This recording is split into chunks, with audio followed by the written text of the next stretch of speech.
They had billions. They had power. They had everything. And still, they lost it all. When the final moments played out in the Pont de El Alma tunnel on August 31st, 1997, the world collapsed into an extraordinary period of collective grief. But while billions mourned the people's princess, the man beside her, Dodi Fayed, was rapidly forgotten, both in death and in memory. His personal story was consumed entirely by a relentless media spectacle, and his identity was stolen by a devastated father's obsessive, decades-long quest for answers. But to truly know Dodi, we must look beyond the wreckage of that fatal Parisian night and examine the extraordinary empires that created him. He was the product of two powerful, towering dynasties, the Al-Fayeds and the Khashoggis. These were families whose fortunes were constructed on international weapons trading, savage corporate battles, and profound, systemic darkness.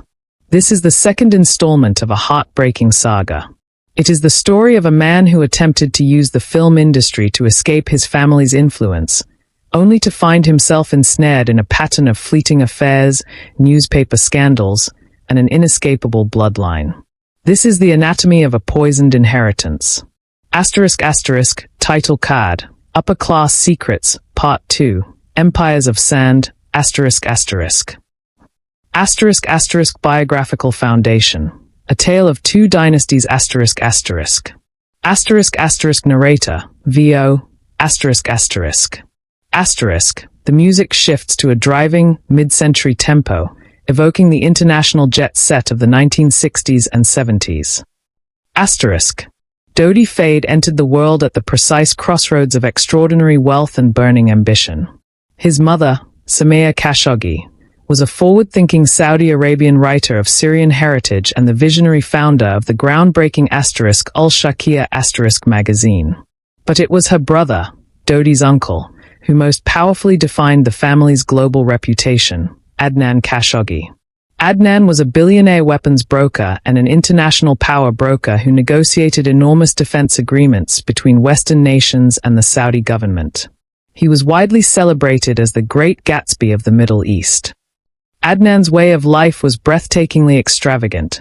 He reportedly spent $250,000 every single day, maintained a controversial collection of personal companions, and possessed the legendary superyacht Navilo ***, which memorably appeared in a James Bond production.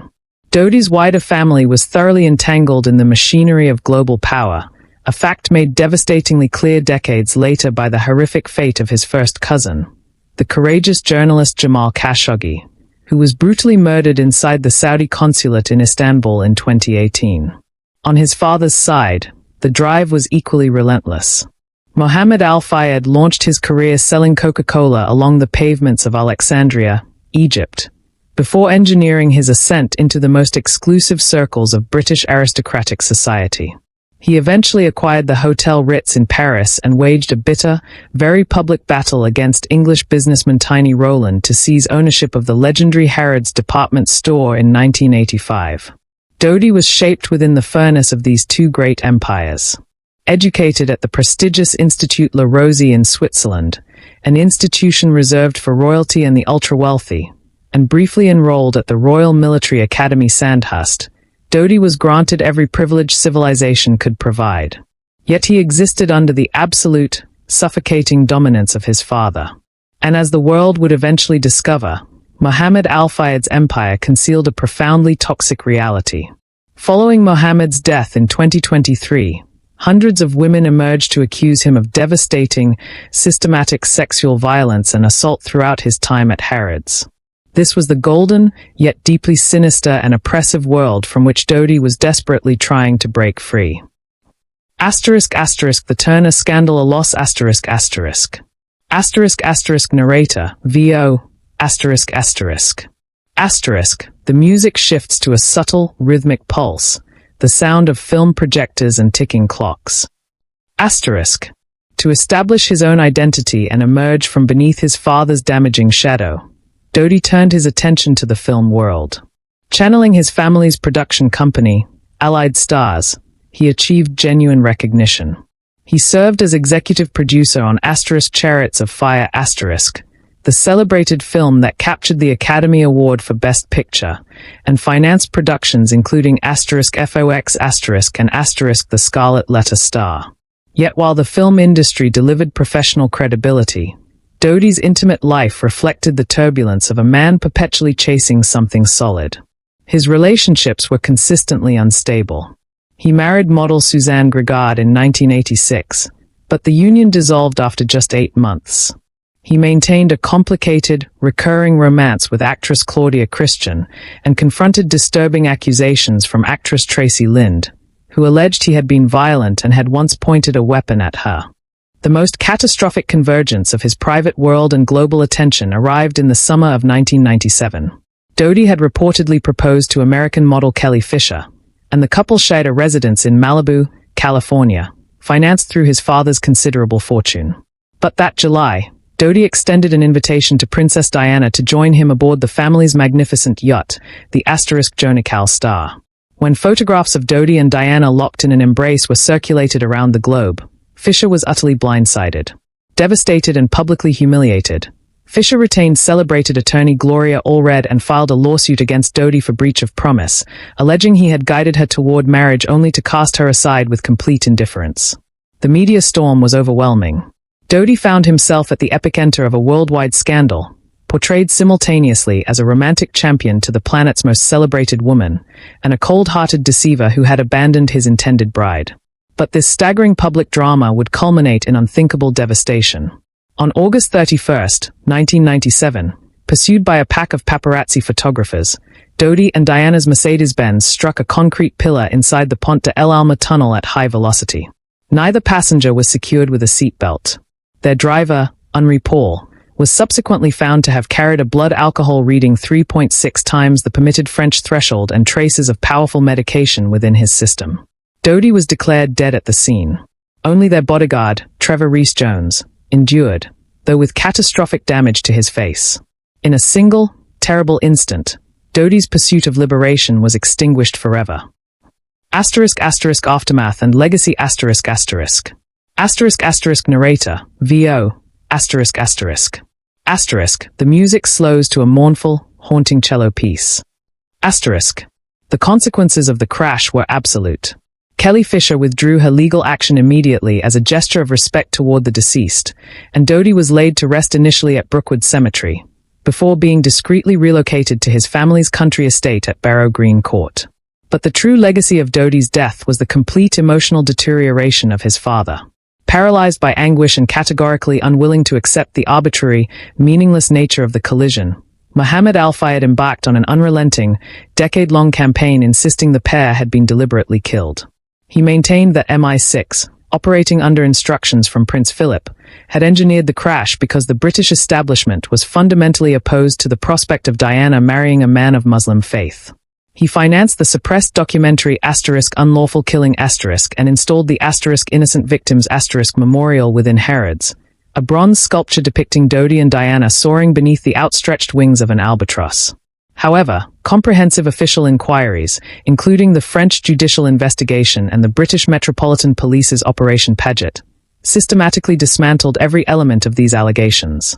In 2008, a coroner's jury formally recorded the deaths as unlawful killing resulting from the reckless negligence of their intoxicated driver, Henri Paul, and the relentlessly pursuing photographers.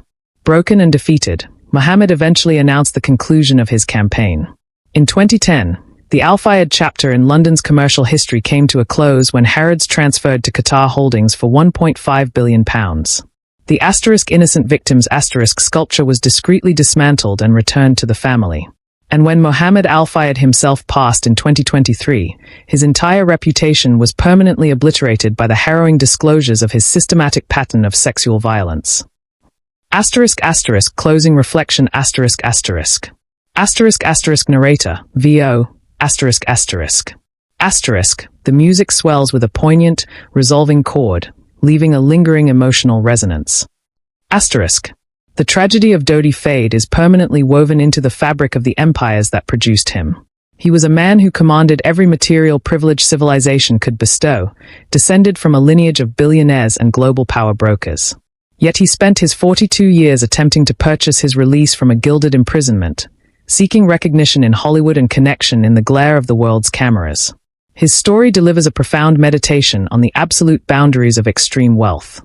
The combined billions of the Khashoggi and Al Fayed dynasties could not shield Dodi inside the Pont de El Alma tunnel, just as they proved powerless to protect his cousin Jamal from cold-blooded murder, or to spare his father from total and permanent disgrace.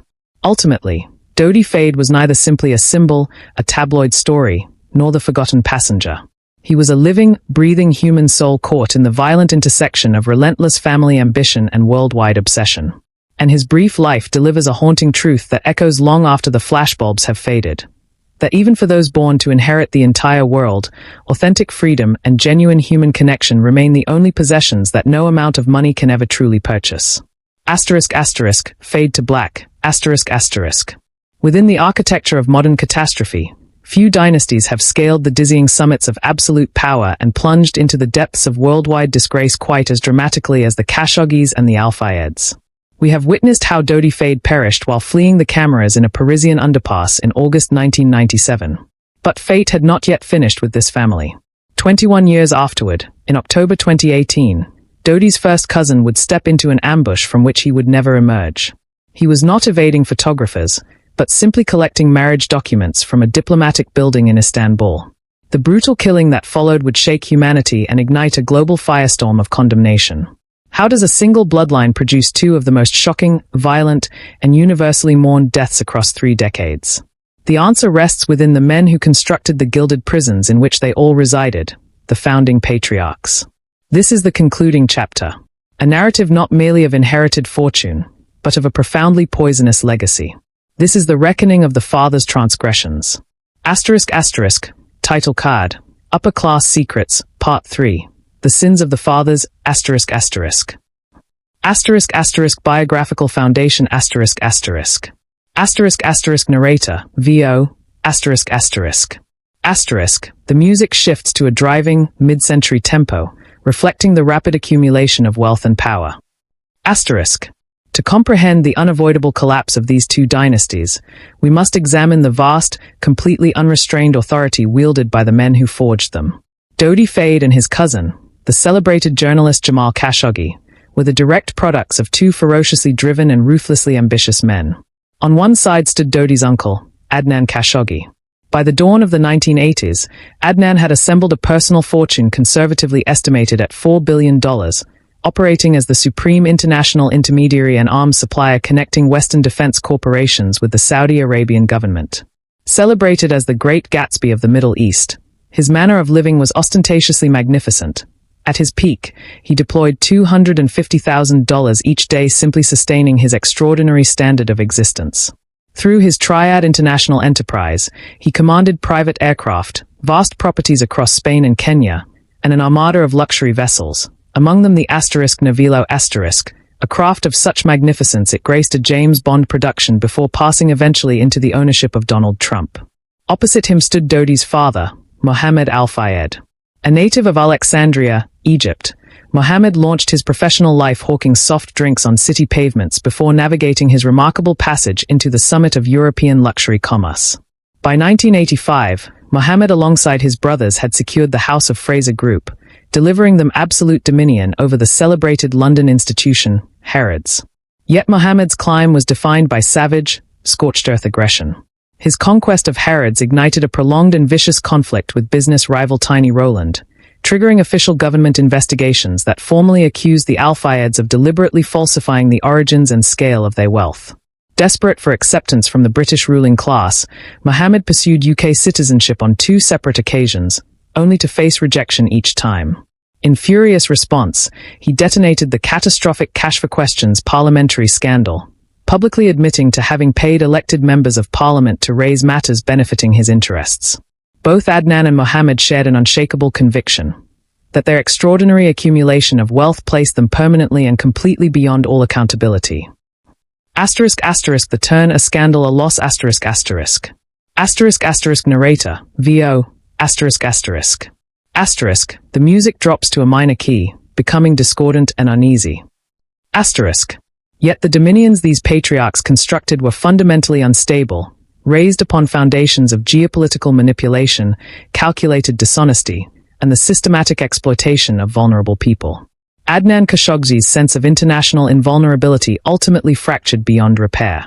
His name became inextricably connected to the notorious Iran-Contra scandal as a central financial facilitator, and Swiss authorities arrested him in 1988 on charges of concealing illegal transactions. As the 1990s progressed, his once astronomical fortune had reportedly contracted to approximately $8 million. For Mohammed al-Fayed, however, the corruption concealed beneath the gold ran considerably deeper and darker. For many years, the public perceived him simply as an inconsolable father who had channeled a decade of grief into pursuing conspiracy theories alleging that the British Crown had sanctioned the murder of Dodi and Diana. He had even commissioned the deeply controversial *Innocent Victims* bronze monument inside Harrods as a permanent testament to their memory. But the authentic environment he had deliberately cultivated behind Harrods' gleaming facades was genuinely horrifying. In the months following his death in 2023 at the age of 94, an overwhelming cascade of sexual misconduct revelations surfaced. More than 200 women, the overwhelming majority former members of his Harrods workforce, stepped forward to accuse Mohammed al-Fayed of systematic sexual violence, with numerous specific allegations of rape covering a period stretching from 1979 through to 2013.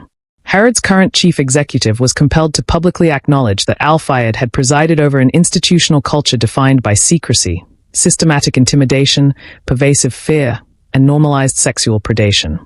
Staff members endured illegal surveillance of their private communications, while his personal security apparatus allegedly deployed threats and harassment against anyone bold enough to challenge the patriarch's conduct. The dazzling, gilded universe within which Dodi Fayed had been raised was, stripped to its foundation, a dark and exploitative machinery of abuse. The defining catastrophe of the Khashoggi and al-Fayed story is the devastating destruction visited upon those who came after. While the founding patriarchs survived comfortably into their 80s and 90s, their children and heirs were shattered by the worlds their fathers had engineered around them. 2 full decades after Dodi Fayed was killed during his flight from the cameras of Paris, the dynasty was visited by a second, almost incomprehensible moment of global horror. Dodi's first cousin, Jamal Khashoggi, had undergone a profound personal evolution, transforming from his earlier political associations into a principled progressive journalist and outspoken critic of the Saudi government, living under voluntary exile within the United States. On October 2, 2018, Jamal presented himself at the Saudi consulate in Istanbul for the straightforward purpose of collecting official paperwork in preparation for his forthcoming marriage. Inside, he was met by a premeditated assassination team of 15 operatives deployed directly from Riyadh. He was strangled within the consulate walls, and his remains were subsequently dismembered using a bone saw. Despite the American CIA formally determining that the killing had been commissioned from the very summit of the Saudi state apparatus, the extraordinary strategic importance of the kingdom effectively insulated those who ordered his murder from any meaningful international accountability. Even among those members of the dynasty who survived, tranquility remains perpetually out of reach. Following Mohammed al-Fayed's passing, Dodi's younger half-brother Omar Fayed found himself consumed by a vicious, widely reported legal confrontation over his father's £1.7 billion estate. The dispute deteriorated so severely that Omar initiated formal legal proceedings against his own sister Camilla, alleging that her husband had physically attacked him during a confrontation at the family's rural English estate. Closing reflection narrator, VO, the music resolves into a quiet, lingering piano refrain. When we look unflinchingly at the entangled histories of the al-Fayed and Khashoggi dynasties, the mythology of the Gilded Cage finally disintegrates completely. These were clans who commanded absolutely everything the physical world could deliver: luxury vessels, palatial residences, unrivaled social access, and personal treasuries measured in billions. And yet their collective story is defined, at its core, by bloodshed, by scandal, and by profound human violation. The patriarchs set out to subjugate the world, but in pursuing that ambition, they constructed empires saturated in corruption, systematic predation, and mortal political danger. The violent, premature deaths of Dodi Fayed and Jamal Khashoggi, separated by 2 decades yet uncannily parallel in the global devastation they caused, represent the final, devastating moral reckoning for everything these dynasties truly stood for. It leaves behind a deeply unsettling understanding that immense accumulated wealth and concentrated power can indeed acquire extraordinary luxury, privileged access, and even temporary political protection. But they cannot purchase serenity, they cannot secure a dignified and honorable legacy, and they cannot ultimately shield the people you love most from the catastrophic consequences of the empires you have chosen to build. Fade to black. Deep within London's most celebrated retail institution, Harrods, there rises an extraordinary Egyptian escalator, a staggering £20 million architectural spectacle of sculpted stone and theatrical grandeur. It was personally commissioned by Mohammed al-Fayed as a monument to his family's permanence, a magnificent proclamation of ancient dynastic authority stretching back through centuries. There exists, however, a fundamental problem. The history it was designed to commemorate was invented from nothing. The chronicle of the Al-Fayed and Khashoggi empires is not solely a tragedy belonging to the men who assembled them, nor to the sons who perished within their long shadows. It is equally the story of the women drawn into their powerful orbit. Women who were exploited to validate these dynasties, reduced to ornamental status within their structures of power, or discarded entirely the moment a more prestigious opportunity presented itself. To genuinely comprehend the tragedy of Dodi Fayed's final weeks alive, we must confront the elaborate fabrications that underpinned his entire world, and the profound human wreckage scattered in the path of men who permitted nothing to impede their conquest of society. Title card. Upper Class Secrets, Part 4. The Cost of Illusion, Biographical Foundation. The First Escape, Narrator, VO, The music shifts to a driving, mid-century Middle Eastern fusion, elegant but with a pulse of determination. To genuinely comprehend the atmosphere that molded Dodi Fayed, one must begin with the first woman who succeeded in escaping his father's gilded captivity, his own mother, Samiya Khashoggi. Born in 1935 in the holy city of Mecca, Samiya was the daughter of Mohammed Khashoggi, the trusted personal physician to King Abdulaziz Al-Saud himself. In 1954, during a visit to Alexandria, she encountered a young and intensely ambitious Egyptian named Mohammed al-Fayed, and the pair married swiftly. Dodi arrived into the world the following year, in 1955. The marriage, however, proved startlingly brief. Upon returning to Egypt from a journey through Europe, Mohammed admitted to Samiya that he had been unfaithful. Rather than accepting the betrayal as so many women of her era and station might have done, Samiya acted immediately and decisively, demanding the dissolution of the marriage. She departed from Mohammed within months of Dodi's birth and returned permanently to Saudi Arabia.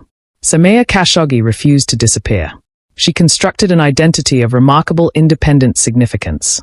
Writing under the literary pseudonym Samarah, daughter of the Arabian Peninsula, she established herself as a progressive and influential voice, producing celebrated works including Farewell to My Dreams and Tearful Memories . She created Al-Shakia the defining monthly pan-Arab publication serving women across the region, and in 1962 assumed leadership of Al-Nada, the pioneering women's welfare organization in Saudi Arabia. Samiya built a legacy of authentic meaning and genuine empowerment for women. Her son Dodi, however, would remain bound entirely to the world of his father, a world in which both wealth and personal history were routinely constructed from pure fabrication. The Turner Scandal, a Loss, The Manufactured Myth, Narrator, VO, The score becomes secretive and conspiratorial, driven by a plucked upright bass and tense strings. As Mohammed al-Fayed pressed aggressively upward through the social and commercial hierarchies of Britain, he arrived at an uncomfortable realization that sheer financial power alone could never secure the genuine admiration of the English ruling class. What he required above all else was lineage. When Mohammed and his brothers moved to acquire the House of Fraser, Harrods' parent corporation, for £615 million in 1985, they were compelled to demonstrate the legitimate provenance of their enormous capital. Their chosen solution was audacious fabrication. Through their financial intermediaries, they presented themselves as a distinguished, centuries-old Egyptian dynasty of maritime traders, landowners, and industrialists whose accumulated wealth predated living memory. This elaborate construction was wholly false. The British Department of Trade and Industry initiated an exhaustive formal inquiry. When that investigation concluded in 1988, its published report delivered a verdict of categorical condemnation, Finding that the Al-Fayed brothers had deliberately and systematically misrepresented their family background, the true source of their capital, and the genuine scope of their commercial interests. The truth that emerged was stark. Mohammed had begun his working life selling carbonated beverages and domestic appliances on the streets of Alexandria, not presiding over a vast inherited shipping empire. The defense of this constructed reality operated through fear and comprehensive surveillance. Harrods' employees were monitored extensively. Telephone lines were intercepted, and Al-Fayed maintained a personal practice of covertly recording conversations with associates and subordinates. His head of security, a former Scotland Yard detective named John McNamara, allegedly conducted systematic intimidation operations against individuals who threatened the patriarch's carefully maintained illusions. This was a kingdom sustained entirely through domination and paranoia. And it was precisely within this atmosphere of obsessive control and manufactured identity that Dodi Fayed was attempting, with increasing desperation, to locate some version of an authentic existence. Dodi's romantic history faithfully mirrored the chaotic and fundamentally transactional nature of his father's commercial empire. His personal relationships constituted a long and turbulent chronicle of high-profile entanglements, including a brief 8-month marriage to model Suzanne Gregard in 1986, and a recurring, unstable relationship with actress Claudia Christian that repeatedly ended and restarted. Yet the most devastating collateral damage of Dodi's entire romantic history unfolded during the final months preceding his death. In July 1996, Dodi encountered Kelly Fisher, an accomplished American model whose face had appeared on the covers of Vogue and Marie Claire and in prestigious campaigns for Armani and Victoria's Secret. According to Fisher's account, their relationship accelerated rapidly into a formal engagement by February of 1997.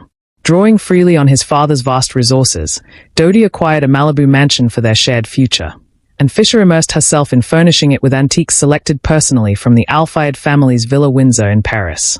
Their wedding had been formally scheduled for August 9, 1997.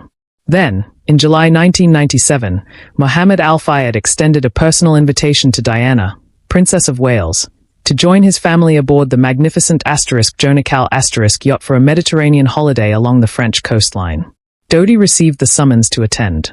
When photographs capturing Dodi and Diana in an intimate embrace were distributed to every corner of the globe simultaneously, Kelly Fisher's world collapsed without warning. She discovered through tabloid publications that she had been replaced by the single most recognized woman alive. Publicly humiliated and emotionally devastated, Fisher retained the services of prominent civil rights attorney Gloria Allred and brought formal legal proceedings against Dodi before a Santa Monica court for breach of his contractual and emotional commitments. She testified that he had guided her deliberately toward the altar, before discarding her feelings with complete and callous disregard. The Al-Fayed family categorically rejected all claims of a formal engagement. Fisher was handled as a mere administrative complication, efficiently set aside to accommodate a romantic connection that potentially delivered the ultimate social prize the Al-Fayed dynasty had pursued its entire existence, a direct and permanent link to the British royal family itself. Aftermath and legacy. The final crash narrator, VO, the music shifts to a low, ominous drone, punctuated by the faint, echoing sound of a camera shutter. But this consuming, all-encompassing pursuit of social elevation and royal adjacency was destined to conclude in absolute catastrophe. On the night of August 31, 1997, the comforting illusion of security that unlimited wealth had always appeared to guarantee evaporated completely and permanently within the Pont de l'Alma tunnel beneath the streets of Paris. In their flight from the pursuing photographers, their Mercedes-Benz collided catastrophically with the tunnel's 13th structural pillar. The official conclusions reached by both the 1999 French criminal proceedings and the 2008 British Metropolitan Police investigation known as Operation Paget were devastatingly unambiguous. The deaths constituted unlawful killing, produced by the gross and reckless negligence of the pursuing paparazzi and the man at the wheel, Henri Paul. Paul, who served as deputy chief of security at the Hotel Ritz Paris, had lost all control of the vehicle traveling at dangerous speed, his judgment critically compromised by alcohol consumed that evening and powerful prescription medications including antidepressants and antipsychotic compounds found throughout his system. In a final, heartbreaking failure, not one occupant of the vehicle had secured their seatbelt. Dodi and Henri Paul were killed on impact. Diana survived the collision but died in the hours that followed. The single survivor was Dodi's personal bodyguard Trevor Rees-Jones, whose facial structure was catastrophically destroyed and required extensive reconstruction. The morning after the crash, a visibly shattered Kelly Fisher appeared before cameras to announce the withdrawal of her civil lawsuit against Dodi's estate, citing simple human respect for the dead. Dodi's earthly remains were initially committed to Brookwood Cemetery before being transported under conditions of strict confidentiality to his father's private estate, Barrow Green Court, in the Surrey countryside. Closing reflection narrator, VO, the music swells into a tragic, sweeping orchestral finale, carrying a sense of profound loss and lingering questions. The enduring legacy of the Al Fayed Empire stands as the most powerful possible testimony to the catastrophic personal price extracted by the relentless pursuit of absolute social standing. Mohammed Al Fayed devoted the entirety of his extraordinary life to constructing an elaborate fiction of ancient nobility, obliterating those who challenged him, and commanding total and unconditional obedience from everyone within his orbit, all while nursing the absolute conviction that his wealth rendered him permanently invulnerable to consequence. Yet despite the staggering totality of his accumulated billions, he was never able to acquire the single thing his entire existence had been organized around obtaining: the authentic, freely given respect of the British establishment he so desperately coveted. And in the cruelest of all ironies, his immeasurable fortune proved entirely powerless to shield his firstborn son from a random and senseless death in the darkness of a Parisian road tunnel. The women who moved through the orbit of this gilded prison, from Samia Khashoggi, who found the courage to walk away and build a legacy of genuine substance, to Kelly Fisher, whose most intimate heartbreak became the property of a watching world, to Princess Diana herself, who ultimately surrendered everything. Each in her own way illuminates the authentic and devastating human cost that these empires extracted from those caught within their reach. Once we remove the Herod's tributes, the theatrical escalators, and the carefully engineered historical myths, a stark and simple truth remains. The unrelenting pursuit of absolute dominion and limitless material wealth is, at its heart, a consuming and ultimately destructive force. And every individual drawn into its burning radius, whether by deliberate choice or by the simple misfortune of proximity, will, in the end, be marked by its flames. Fade to black,